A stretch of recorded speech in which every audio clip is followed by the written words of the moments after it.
અંકલેશ્વરના બાકરોલ બ્રિજ પાસે થયેલા મોબાઈલ સ્નેચિંગમાં રીઢા ચોરને ઝડપી પાડ્યો હતો.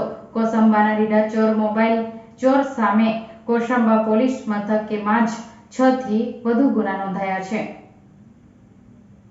બનાવની વિગત અનુસાર ગત 2 ડિસેમ્બર 2023ના રોજ અંકલેશ્વરથી સુરત તરફ જતા રોડ ઉપર બાકરોલ બ્રિજ પાસે બાઇક લઈ પસાર થતા જકવાન અહમદ ઇસ્માઇલ તરકી પોતાની પ્લેઝર લઈ પસાર થઈ રહ્યા હતા. તે દરમિયાન અજાણ્યા ઈસમ પાછળથી બાઇક લઈને આવી તેમના પાસે રહેલા 66,000 રૂપિયાનો મોબાઈલ આંચકી ફરાર થઈ ગયા હતા. જે અંગે પાનોલી પોલીસ દ્વારા ગુનો નોંધી તપાસ શરૂ કરી હતી.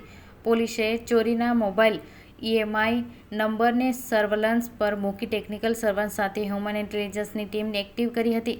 દરમિયાન મોબાઈલ ચાલુ થતાં જ પોલીસે મોબાઈલ ટ્રેસિંગ કરી કોસંબા ખાતે દાદરી ફળિયામાં રહેતા રીઢા મોબાઈલ ચોર તનવીર અહમદ ઉર્ફ તામીર અબ્દુલ કેયુમ શેખને 16 જૂનના રોજ સવારે 10 કલાકે ઝડપી પાડ્યા હતા. પ્રાથમિક તપાસમાં કોસંબા પોલીસ મથકમાં તેના વિરુદ્ધ ચોરી અને મારામારીના 6 થી વધુ ગુનો નોંધાયેલો છે. ત્યારે રીઢા મોબાઈલ ચોર અન્ય મોબાઈલ સ્નેચિંગની સંડોવણીમાં છે કે કેમ તે અંગે પોલીસ દ્વારા તપાસ શરૂ કરી હતી.